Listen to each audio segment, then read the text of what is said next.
İşlarning hammasini Alloh taologa topshirish. Bu Alloh taoloni tuniganlik, uningga va koinotni idora qiladigan tangdoshsiz qudratiga ishonganlikning natijasidan iboratdir. Bismillahirrohmanirrohim. Alhamdulillah va salatu vassalamu ala rasulillah amma ba'd. Assalomu alaykum va rahmatullohi va barakatuh. Hurmatli ustozlar va qarindoshlar, musulmonning axloqi nomli 6-darsimiz, ya'ni yolg'iz bir Allohga tavakkul qilish. İşlarning hammasini Alloh taologa topshirish. Bu Alloh taoloni tuniganlik, uningga va koinotni idora qiladigan tangdoshsiz qudratiga, kattaligiga, hikmatiga va hammani o'z ichiga olgan keng ilmiga ishonganlikning natijasidan iboratdir. Ilm bilan Alloh taoloning mu'min bandalarini mudofaa qiladiganligini biladi. Alloh taoloning bir ishni maqsad qilsa, uni cho'qim ado qiladiganligi, buningdan hech narsa cheklab qo'ymaydiganligiga ishonch qiladi. Alloh taoloning bandalarini inson va jindan bo'lgan Allohning dushmanlarining hiyla nayranglaridan himoya qiladiganligiga ishonch qiladi. Shu vaqtida mu'min banda o'zining tayinishi va tavakkul qilishini yolg'iz bir Alloh uchun qiladi. Allohdan boshqaga tavakkul qilmaydi. Bu to'g'rida Alloh subhanahu va taolo mundaq deydi: "Va alallohi fatavakkalu in kuntum mu'minin." Agar Allohning va'da qilgan yordamiga ishonsanglar, Allohga tavakkul qilinglar. Yolg'iz bir Allohga tavakkul qilishning mu'minning hayotida katta ta'siri bor. Buning jumlasidan birinchi, Alloh taolaning mu'min bandasiga kifoya qilganligi.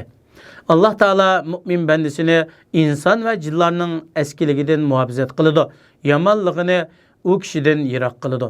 Bu to'g'rida Alloh subhanahu va taolo mundaq deydi: "Va man yatawakkal alallohi fa huwa hasbuh."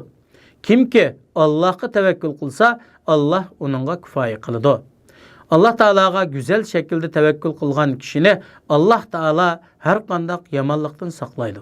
Bu to'g'rida Umar ibn Xattob radhiyallohu anhu mundaq deydi: Alloh taologa taqvodorlik qilgan kishini Alloh taolo saqlaydi.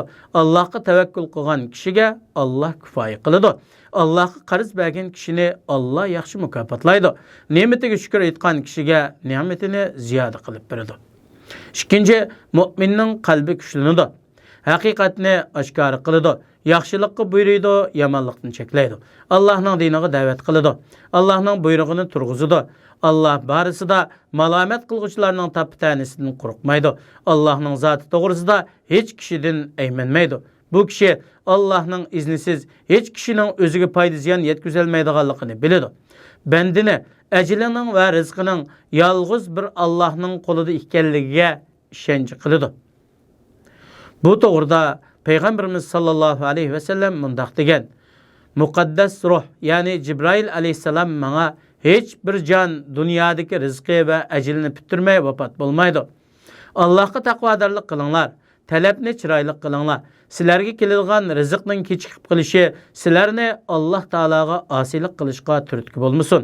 Allohning huzuridagi narsaga faqat Allohga itoat qilish bilan erishgili bo'ladi." Üçüncü, turmuş işlerinde o'ttirhal bo'lish. Mümin shuni bilish kerakki, uning dunyoda rizq talab qilish uchun tirishchanlik qilishi u kishiga Alloh taqdir qilgan, kutib va iroda qilgan rizqdan bir narsani ziyoda qila olmaydi. Yuqorqi hadisda bayon qilingandek, Payg'ambar alayhisalomni dunyo talab qilishda o'ttirhal bo'lishga buyurgan. To'rtinchi, mu'min rizq talab qilishda shariatda yo'lliq bo'lgan sabablarni tutish kerak. Hayotning hamma ishlarida shunday qilishi lozim. O'zining hojatlarini ado qilishda, ko'zlagan maqsadiga yetishda ishlarning hammasini Alloh taologa topshirish bilan yo'lliq bo'lgan sabablarni qilish kerak. Yaxshi avlod qoldirish va farzand talab qilish uchun ishni Allohga topshirib to'y qilish lozim. Kasb qilish, mol hosil ilish uchun ziroat terib, sug'urib, parvish qilish bilan hamma ishning Allohning ilkida ekanligini bilish lozim. Shifo tepish uchun davolanish bilan birga haqiqiy shifoning Allohning qo'lida ekanligini bilish kerak. Alloh taologa haqiqiy tavakkul qilish degan yo'lliq bo'lgan moddiy sabablarni tutishga zid kelmaydi. Ammo moddiy sabablarni butunlay tark qilishga tavakkul qilish bo'lmasdan, balki tayinib bilish bo'lib qoladi. 6. Alloh taologa bog'lanish. Mu'minning qalbi o'zining yaxshi ko'rishi, qo'rqishi, ulug'lishi, tavakkul qilishi, qaytishi, umid qilishi, ansirishi, atdiganda chiqib kechdi qaytishi qatorliq hamma ishlarida Alloh taologa bog'lanish kerak. A'zolarning hammasi Alloh taoloning buyrug'i doirasi ichida bo'lishi lozim. Allohning rahmatini umid qilib, azobidan qo'rqib, foydani yetkazib, ziyonni yo'q qilishni Allohdan umid qilish kerak. Bu ish Allah Taala'nın qudrati, kattaligi, cheksiz Robbani hikmetini bilgan vaqtida va ko'rganda amaliylashidir. Kimki bu şekilde Allah Taala'ga bağlanır ekan, Allah Taala o kişinin hacetida bo'ladi, barliq ishlarga ega bo'ladi. Allah Subhanahu ve Taala hammanglarning qalbimizni doim Allohga bağlanadigan, har ishlarimizda Allohga tavakkul qiladigan, Allah buyurgan sabablarni qilish orqali harakat qiladigan haqiqiy taqvodor mu'minlarning qatoridan qilsin. Vassalamu alaykum va rahmatullohi va barakatuh.